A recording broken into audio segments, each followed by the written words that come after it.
Il n'y a donc maintenant aucune condamnation pour ceux qui sont en Jésus-Christ. Romains chapitre 8, verset 1. Et pourtant, pourquoi continues-tu à fuir Dieu comme si tu étais coupable? Pourquoi te caches-tu intérieurement alors que Dieu ne te rejette pas? Peut-être que tu portes une condamnation que Dieu lui-même n'a jamais prononcée sur ta vie. Aujourd'hui, écoute bien ceci jusqu'au bout, car ce message peut transformer ta relation avec Dieu. Si cette parole résonne déjà en toi, prends un instant pour aimer cette vidéo et abonne-toi à la chaîne Lumière en Christ, afin de recevoir régulièrement ces révélations qui nourrissent ton esprit. Écris maintenant en commentaire cette déclaration qui peut briser des chaînes invisibles. Je refuse de me condamner là où Dieu m'a déjà pardonné. Dans cette vidéo, tu vas comprendre pourquoi tu fuis, pourquoi tu te juges, et surtout comment revenir pleinement dans la présence de Dieu. Depuis le commencement, l'homme a fui Dieu, non pas parce que Dieu le rejetait, mais parce qu'il se sentait coupable. Dans Genèse chapitre 3, après avoir péché, Adam dit « J'ai eu peur, parce que je suis nu, et je me suis caché. » Pourtant, Dieu ne vient pas pour condamner, il vient pour chercher. Où es-tu? Ce même cœur de Dieu se retrouve dans les paroles de Jésus lorsqu'il dit dans Jean chapitre 3 verset 17 « Dieu n'a pas envoyé son Fils dans le monde pour juger le monde, mais pour que le monde soit sauvé par lui. » Et pourtant, aujourd'hui encore, beaucoup vivent comme si Dieu était un juge prêt à les rejeter, alors qu'il est un Père qui appelle au retour. Cette vérité est souvent ignorée, car la voix de la culpabilité est plus forte que celle de la grâce dans le cœur de beaucoup. Tu crois peut-être que ton éloignement de Dieu vient de lui, mais en réalité, il révèle quelque chose de plus profond en toi. Ce moment que tu traverses n'est pas vide de sens. Dieu parle encore. Et maintenant, ouvre ton cœur, car ce qu'il veut te transmettre peut bouleverser ta marche spirituelle. Le premier enseignement que Dieu veut te transmettre est que ta fuite ne vient pas de sa colère, mais de ta perception intérieure faussée. Depuis longtemps, tu vis avec l'idée que Dieu est déçu de toi, qu'il t'observe avec sévérité, qu'il attend que tu sois parfait avant de t'accueillir. Pourtant, la parole dit dans Psaume 103, verset 10 « Il ne nous traite pas selon nos péchés, il ne nous punit pas selon nos iniquités. » Cela signifie que l'image que tu portes en toi n'est pas celle de Dieu, mais celle que la culpabilité a construite en silence. Cette fuite que tu ressens est souvent une réaction à une fausse image divine. Tu t'éloignes non pas parce que Dieu t'a rejeté, mais parce que tu penses ne pas être digne de rester. Comme Adam dans le jardin, tu te caches, non parce que Dieu te poursuit pour te condamner, mais parce que tu te vois différemment de ce que Dieu voit. Ce que Dieu veut restaurer aujourd'hui, ce n'est pas seulement ta relation avec lui, mais la manière dont tu le perçois. Tant que tu crois qu'il est dur, tu fuis. Tant que tu crois qu'il est distant, tu t'éloignes. Mais lorsque tu comprends qu'il est un Père, tout change. La fuite cesse, la présence devient un refuge, et ton cœur commence à revenir doucement vers lui, sans peur. Le deuxième enseignement que Dieu veut te transmettre est que ta condamnation intérieure est plus forte que toute accusation extérieure, et c'est elle qui te garde loin de sa présence. Dans Première Épître de Jean chapitre 3 verset 20, il est écrit « Si notre cœur nous condamne, Dieu est plus grand que notre cœur. » Cela signifie que même lorsque tu te juges toi-même, Dieu ne te voit pas avec cette dureté. Mais le problème, c'est que tu écoutes davantage la voix intérieure qui te condamne que celle de Dieu qui te relève. Cette voix te rappelle tes erreurs, tes chutes, tes incohérences. Elle te dit que tu n'es pas digne de prier, pas digne de revenir, pas digne d'être entendu. Et petit à petit, sans t'en rendre compte, tu construis une distance avec Dieu qui ne vient pas de lui, mais de toi. Tu réduis ta prière, tu évites sa présence, tu repousses ce moment de connexion spirituelle parce que tu te sens indigne. Pourtant, Jésus n'a jamais rejeté ceux qui venaient à lui avec un cœur brisé. Au contraire, il s'est approché d'eux avec compassion. Comprends ceci aujourd'hui. Ta condamnation intérieure n'a pas autorité sur toi. Elle n'est pas la voix de Dieu. Elle est un écho de ton passé, une projection de ta peur. Dieu, lui, t'appelle encore. Il ne t'attend pas dans la perfection, mais dans la sincérité. Et c'est lorsque tu choisis de venir malgré cette voie que la guérison commence. Le troisième enseignement que Dieu veut te transmettre est que ton éloignement actuel est parfois une invitation silencieuse à revenir plus profondément et non un rejet. Dans Apocalypse chapitre 3 verset 20, Jésus dit « Voici, je me tiens à la porte et je frappe ». Ce verset n'est pas adressé à des incroyants, mais à des croyants qui se sont refroidis. Cela signifie que même lorsque tu t'éloignes, Jésus ne s'éloigne pas. Il reste là, patient, présent, attendant que tu ouvres à nouveau ton cœur. Peut-être que tu ressens un vide en ce moment, une distance, une absence de feu spirituel. Mais ce vide n'est pas toujours un abandon, il peut être un appel. Un appel à sortir de la routine, à revenir à une relation vivante, à chercher Dieu non plus par habitude, mais par désir. Dieu utilise parfois le silence pour réveiller ta soif. Il permet certaines saisons pour que tu réalises que sans lui, quelque chose manque profondément. Et dans ce manque, il t'attire à lui. Ce n'est pas une punition, c'est une pédagogie divine. Plus tu comprends cela, plus tu arrêtes de fuir ce moment. Et tu commences à l'embrasser comme une opportunité de transformation. Dieu ne t'a pas abandonné. Il t'appelle autrement.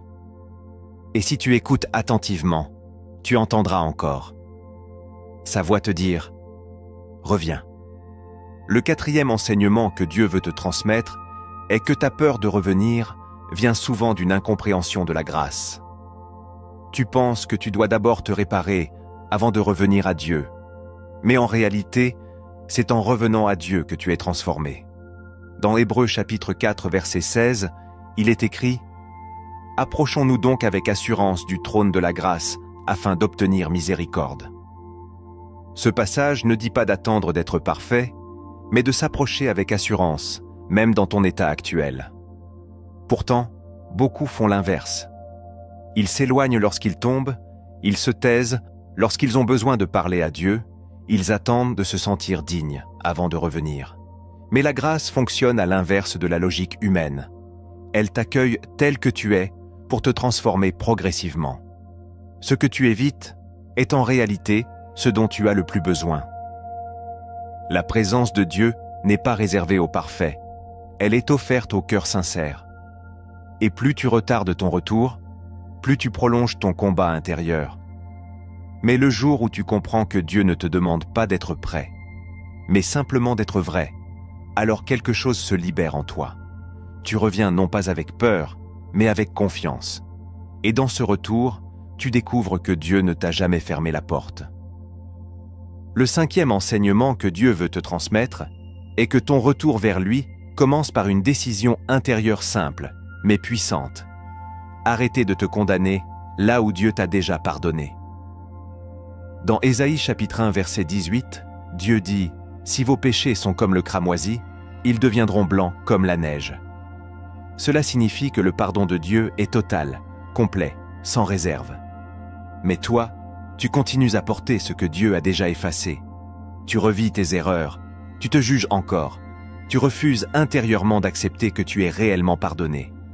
Et tant que tu restes dans cette position, tu ne peux pas avancer. Tu es comme quelqu'un qui reste enfermé dans une prison dont la porte est déjà ouverte. Aujourd'hui, Dieu t'invite à sortir, à laisser tomber ce poids inutile, à accepter pleinement ce qu'il a fait pour toi. Et c'est ici que tout commence. Pas dans un effort extérieur, mais dans un repositionnement intérieur.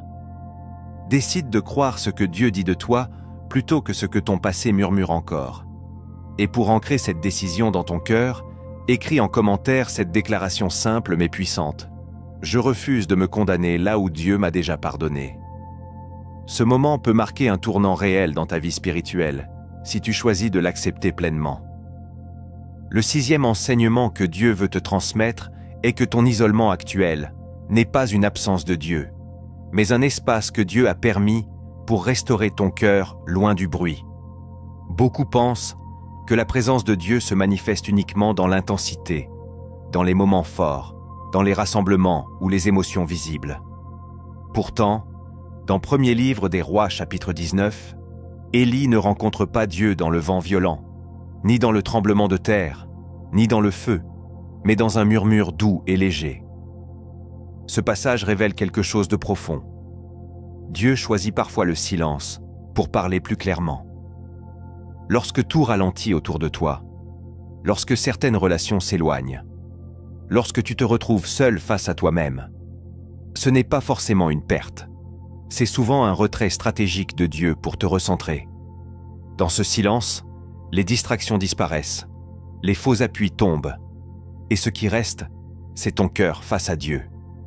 Mais si tu refuses ce moment, si tu cherches constamment à fuir ce face-à-face, alors tu passes à côté de ce que Dieu veut reconstruire en toi. L'isolement devient douloureux uniquement lorsque tu ne comprends pas son but. Mais lorsque tu discernes que Dieu t'a mis à part pour te guérir, pour te parler, pour te purifier intérieurement, alors ton regard change. Ce n'est plus une prison, c'est un sanctuaire. Ce n'est plus un abandon, c'est une préparation. Et dans cet espace, Dieu travaille en profondeur, loin des regards, loin du bruit, là où ton cœur peut enfin être vrai, sans masque et sans pression. Le 7e enseignement que Dieu veut te transmettre est que ta fuite est souvent liée à une lutte intérieure entre ton identité en Christ et ton ancienne manière de te voir. Dans 2e épître aux Corinthiens chapitre 5 verset 17, il est écrit « Si quelqu'un est en Christ, il est une nouvelle créature. » Cela signifie que ton identité a changé, mais ton esprit n'a pas toujours encore intégré cette vérité. Tu continues à te définir par ton passé, par tes erreurs, par tes limites, alors que Dieu t'appelle à te voir autrement. Cette tension intérieure crée un malaise, une instabilité, un inconfort. Tu sais que Dieu t'aime, mais tu ne te sens pas digne. Tu sais que tu es pardonné, mais tu te sens encore coupable. Et dans ce conflit, beaucoup choisissent inconsciemment de s'éloigner, car rester dans la présence de Dieu les confronte à cette vérité qu'ils ont du mal à accepter. Pourtant, c'est précisément dans cette confrontation que la transformation se produit. Dieu ne te rappelle pas ton passé pour te condamner. Il te révèle ton identité pour te libérer. Mais cela demande un choix. Accepter de laisser mourir l'ancienne image que tu as de toi-même. Cela peut être inconfortable, car cela te pousse à lâcher ce que tu connais, même si c'est douloureux. Mais c'est le passage nécessaire pour entrer dans ce que Dieu dit de toi. Tant que tu restes attaché à ton ancienne identité, tu fuis. Mais lorsque tu acceptes de voir ce que Dieu voit, tu commences à te tenir devant lui avec assurance, non pas parce que tu es parfait, mais parce que tu es transformé par sa grâce. Le 8e enseignement que Dieu veut te transmettre est que le sentiment de distance que tu ressens n'est pas toujours réel, mais souvent émotionnel. Tu peux te sentir loin de Dieu sans l'être réellement. Dans Hébreux chapitre 13, verset 5, Dieu dit « Je ne te délaisserai point, et je ne t'abandonnerai point. » Cette promesse est claire, stable, immuable. Pourtant, tes émotions, elles, changent constamment. Il y a des jours où tu te sens proche, inspiré, connecté, et d'autres où tu te sens vide, sec, distant. Et dans ces moments, tu interprètes ce ressenti comme une réalité spirituelle. Tu crois que Dieu s'est éloigné, que quelque chose s'est brisé, que tu as perdu sa présence. Mais en vérité, Dieu n'a pas bougé. C'est ton ressenti qui fluctue. Et si tu bases ta relation avec Dieu uniquement sur ce que tu ressens, tu vivras une foi instable, dépendante des émotions. Dieu t'appelle à une foi plus profonde, une foi enracinée dans sa parole, et non dans tes sensations. Même lorsque tu ne ressens rien, il est là. Même lorsque tu te sens vide, il agit. Et c'est dans ces moments que ta foi se fortifie réellement. Car tu choisis de croire sans voir, de rester sans ressentir, de persévérer sans preuve visible. Ce type de foi est précieux aux yeux de Dieu. Elle montre que ta relation avec lui dépasse les émotions.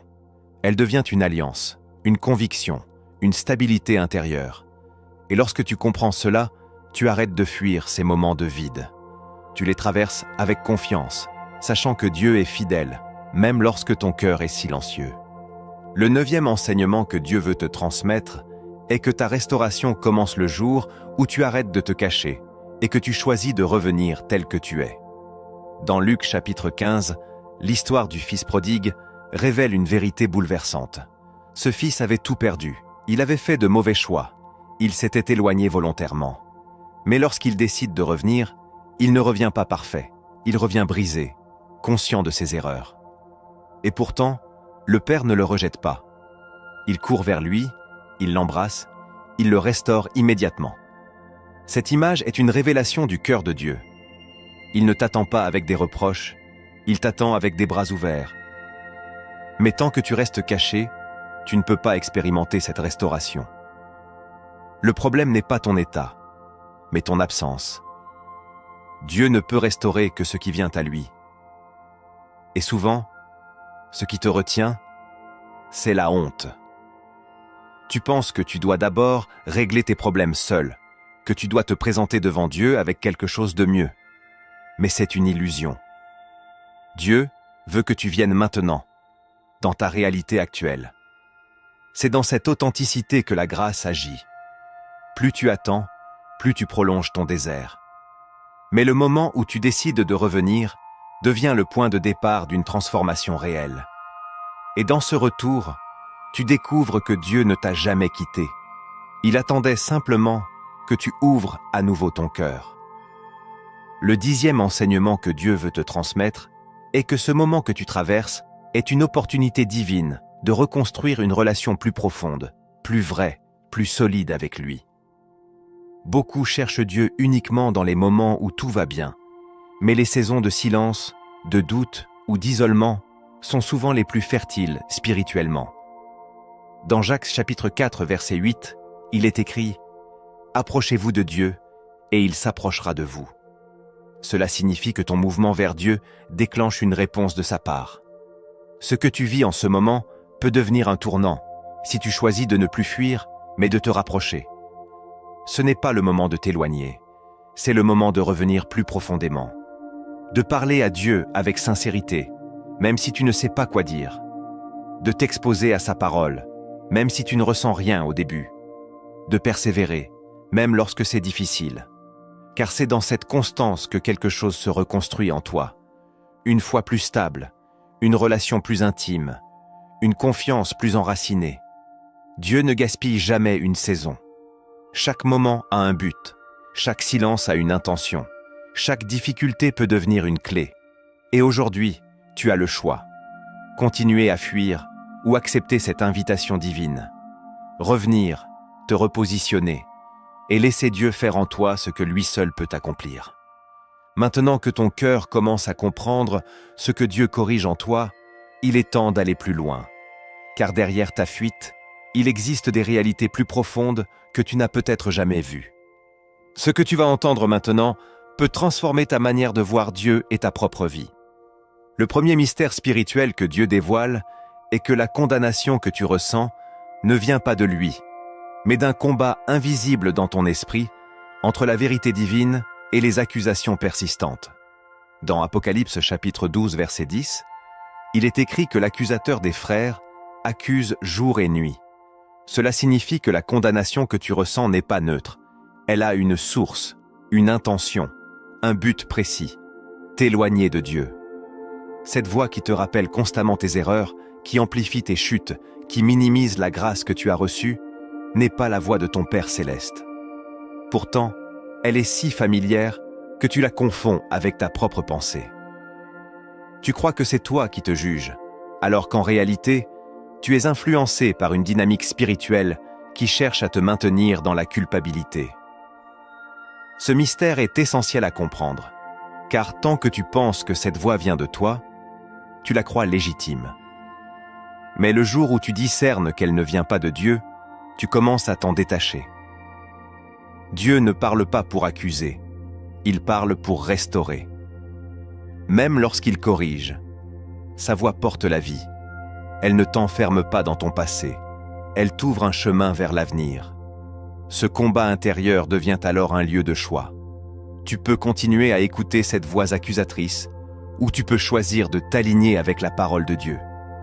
Et c'est dans ce choix que ta liberté commence à prendre forme, car la vérité que Dieu révèle a toujours pour but de te libérer, jamais de t'écraser. Le deuxième mystère spirituel que Dieu dévoile est que la honte est l'un des outils les plus puissants pour te garder éloigné de sa présence, même lorsque tu es déjà pardonné.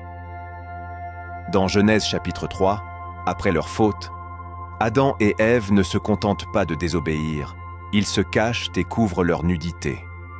Ce geste révèle que la honte agit immédiatement après la chute.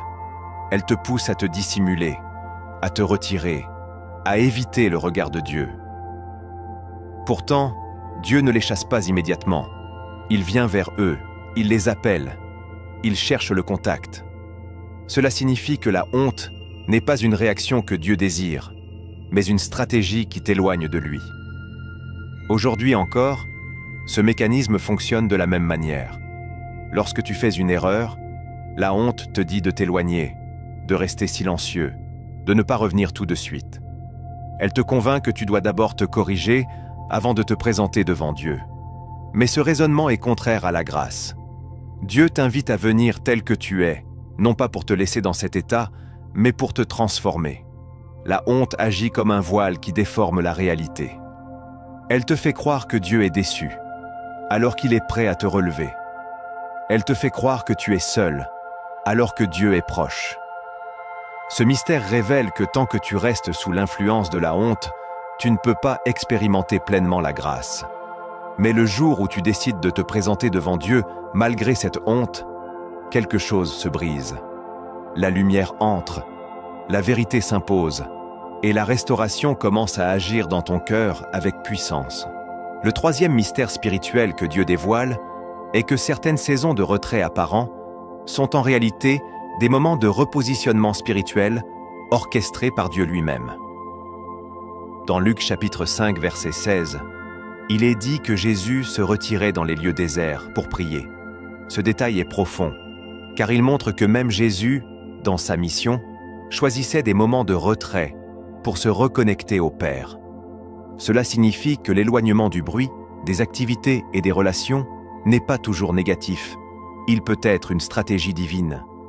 Lorsque Dieu te garde à la maison, lorsqu'il ralentit certaines choses dans ta vie, lorsqu'il limite certaines interactions, ce n'est pas nécessairement une perte, mais un ajustement.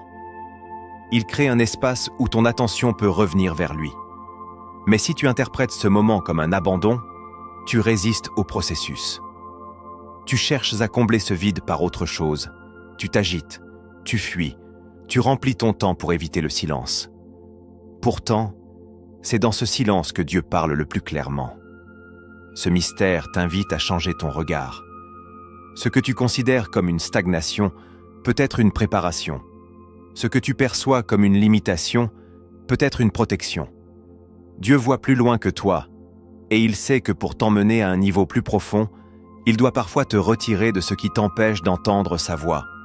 Si tu acceptes ce repositionnement, tu découvriras que ces moments deviennent les plus puissants de ta vie spirituelle, car ils ne sont pas construits sur l'extérieur, mais sur une relation intérieure authentique avec Dieu. Le quatrième mystère spirituel que Dieu dévoile est que la grâce ne se limite pas au pardon. Elle est une puissance active qui te transforme lorsque tu choisis de l'accepter pleinement. Dans Tite chapitre 2, versets 11 et 12, il est écrit que la grâce de Dieu nous enseigne à renoncer à l'impiété. Cela signifie que la grâce n'est pas seulement un cadeau, c'est une force qui agit en toi. Pourtant, beaucoup restent bloqués à la première dimension de la grâce, le pardon. Ils savent qu'ils sont pardonnés, mais ils ne vivent pas la transformation. Pourquoi ? Parce qu'ils n'acceptent pas réellement cette grâce dans leur cœur. Ils continuent à se juger, à se limiter, à croire qu'ils doivent se changer par leurs propres efforts avant de s'approcher de Dieu. Mais la grâce fonctionne différemment. Elle agit lorsque tu te présentes avec sincérité, lorsque tu acceptes que tu ne peux pas tout changer seul, lorsque tu t'ouvres à l'action de Dieu en toi. Ce mystère révèle que la transformation ne commence pas par l'effort, mais par l'acceptation. Plus tu reçois la grâce, plus elle agit. Plus tu t'enfermes dans la condamnation, plus tu bloques son effet. Dieu ne te demande pas de devenir parfait pour recevoir sa grâce. Il te demande de recevoir sa grâce pour être transformé. Et lorsque tu comprends cela, ta relation avec Dieu change radicalement. Tu n'es plus dans une lutte constante pour mériter son amour. Tu entres dans une dynamique où son amour devient la source même de ton changement. Le cinquième mystère spirituel que Dieu dévoile est que ton retour vers lui ne dépend pas de ton état, mais de ta décision de croire à ce qu'il a déjà accompli pour toi.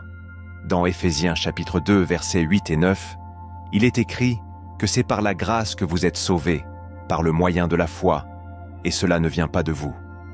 Cela signifie que tout commence par la foi. Tu n'as pas besoin d'être prêt, tu as besoin de croire. Croire que Dieu ne te rejette pas, croire que son pardon est réel, croire que sa présence est encore accessible. Mais ce choix de croire n'est pas toujours facile, car il va à l'encontre de ce que tu ressens. Tu peux te sentir loin, indigne, fatigué. Mais la foi te demande de te baser sur la parole de Dieu et non sur tes émotions. Ce mystère est déterminant, car il place la responsabilité non pas sur tes sentiments, mais sur ta décision intérieure. Tu peux rester là où tu es, enfermé dans tes pensées, ou tu peux faire un pas vers Dieu, même si tout en toi résiste. Et c'est ce pas qui change tout. Car Dieu répond toujours à celui qui s'approche de lui avec foi. Et à cet instant précis, tu peux choisir de poser cet acte intérieur. Si cette parole te parle, ne la laisse pas passer. Partage cette vidéo autour de toi, car quelqu'un a besoin d'entendre ce message aujourd'hui. Quelqu'un lutte en silence comme toi, et cette révélation peut être la clé de son retour vers Dieu. Le sixième mystère spirituel que Dieu dévoile est que le silence de Dieu n'est jamais un signe d'absence, mais souvent une invitation à approfondir ta foi au-delà de ce que tu ressens. Dans Job chapitre 23 verset 8, il est écrit « Voici, je vais en avant, et il n'y est pas, en arrière, et je ne l'aperçois pas. » Job exprime ici une réalité que beaucoup vivent sans la comprendre. Il ne ressent plus Dieu, il ne perçoit plus sa présence. Pourtant Dieu est toujours là, agissant dans l'invisible. Ce silence n'est pas un abandon, c'est un processus. Dieu t'apprend à marcher sans dépendre constamment de signes visibles ou de sensations fortes. Il t'élève vers une foi plus mature, une foi qui repose sur sa parole et non sur tes émotions. Mais si tu interprètes ce silence comme une distance, tu risques de te retirer encore plus, pensant que Dieu s'est éloigné. En réalité, c'est dans ces moments que Dieu te forme en profondeur. Il développe en toi la persévérance, la stabilité, la confiance véritable. Une foi qui ne dépend pas des circonstances, mais qui s'ancre dans la vérité. Ce mystère te révèle que même lorsque tu ne vois rien, Dieu agit. Même lorsque tu ne ressens rien, il est présent. Et c'est précisément dans ce silence que ta relation avec lui peut devenir plus solide, plus profonde, plus authentique, si tu choisis de rester au lieu de fuir. Le septième mystère spirituel que Dieu dévoile est que la culpabilité non résolue peut devenir une habitude spirituelle qui t'empêche d'entrer pleinement dans la liberté que Christ t'a déjà donnée. Dans Galates chapitre 5 verset 1, il est écrit « C'est pour la liberté que Christ nous a affranchis ». Pourtant, beaucoup vivent encore comme s'ils étaient liés, comme si leur faute avait encore autorité sur eux. Ce paradoxe s'explique par un attachement inconscient à la culpabilité. Tu peux être pardonné, mais continuer à te comporter comme si tu ne l'étais pas. Tu peux être libéré, mais refuser intérieurement cette liberté. Cette culpabilité devient alors une identité silencieuse. Tu t'habitues à te voir comme quelqu'un de brisé, de fautif, d'indigne. Et sans t'en rendre compte, tu refuses de marcher dans ce que Dieu a déjà accompli pour toi. Ce mystère révèle que la liberté ne s'impose pas automatiquement, elle s'accepte. Dieu a fait sa part, mais toi, tu dois choisir d'abandonner cette ancienne manière de penser. Cela demande un repositionnement intérieur profond. Accepter que tu es réellement pardonné, réellement libéré, réellement aimé. Ce n'est pas une émotion, c'est une décision. Et tant que tu refuses cette vérité, tu restes prisonnier d'un mensonge. Mais le jour où tu acceptes pleinement ce que Christ a accompli, quelque chose se brise. Les chaînes invisibles tombent et tu commences à marcher avec assurance